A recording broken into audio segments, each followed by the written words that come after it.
We're going to look at how to determine blood type using antiserums. Antiserums contain antibodies. The A antiserum contains the A antibodies. The B contains the B antibodies. So if we mix the A antiserum into a blood sample and we see some clumping going on, we know that the A antigen is present because the A antibody will clump up with the A antigen. Similarly, the B will clump up with the B antigen. So these two blood samples in front of us here, they would have come from the same person. We cannot test this and this in the same blood. We won't know if the results are tied to this antiserum or this one, so we have to test them separately.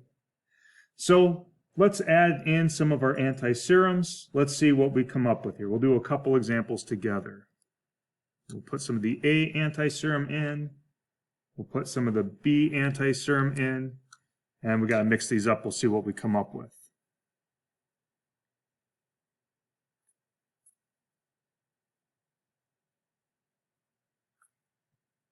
So when I look at the A antiserum reaction, I can kind of see on the bottom there's a film. We see that there is some clumping going on between the antiserum and the antigens that were present.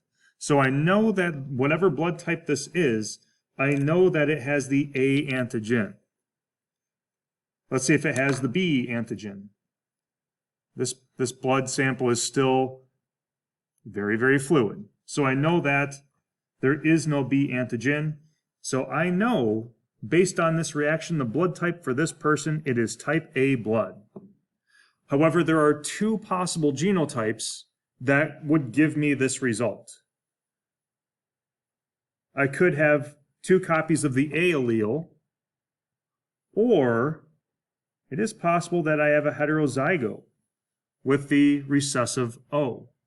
I cannot tell if this blood sample is homozygous dominant or heterozygous. All I can tell is that it is type A blood, and it could be either one of those, no other possibility. Let's look at a second example. We'll mix in some of the A antiserum. Mix in some of the B antiserum. We'll mix these up a little bit. Give them time to react. And as you can see, there's clumping going on. So I know that the A antigen, it is present. And in this one, looks like the clumping is occurring also. You can kind of see it down the bottom of the cup there. So I know that the B antigen is also present. This tells me that this blood type is AB, and for AB blood, there is only one possible genotype, and that is the heterozygous AB codominant alleles. Another example. A antiserum. There's my B. We'll mix these up.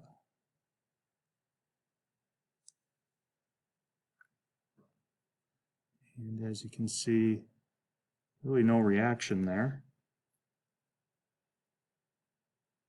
Nice and watery still, no reaction there. So I know that this is blood type O. And for blood type O, there is only one possible genotype for this one, and that would be homozygous recessive, because the O allele is recessive to both the A and the B allele.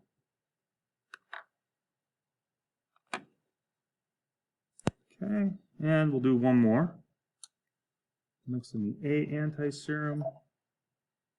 Mix in our B antiserum. We'll give these a mix.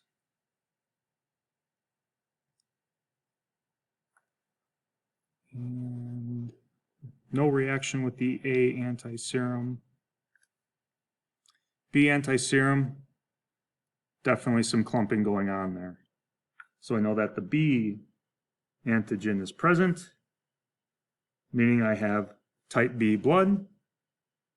And I do not know if it was the homozygous dominant genotype or the heterozygous. I just know it's one of those two.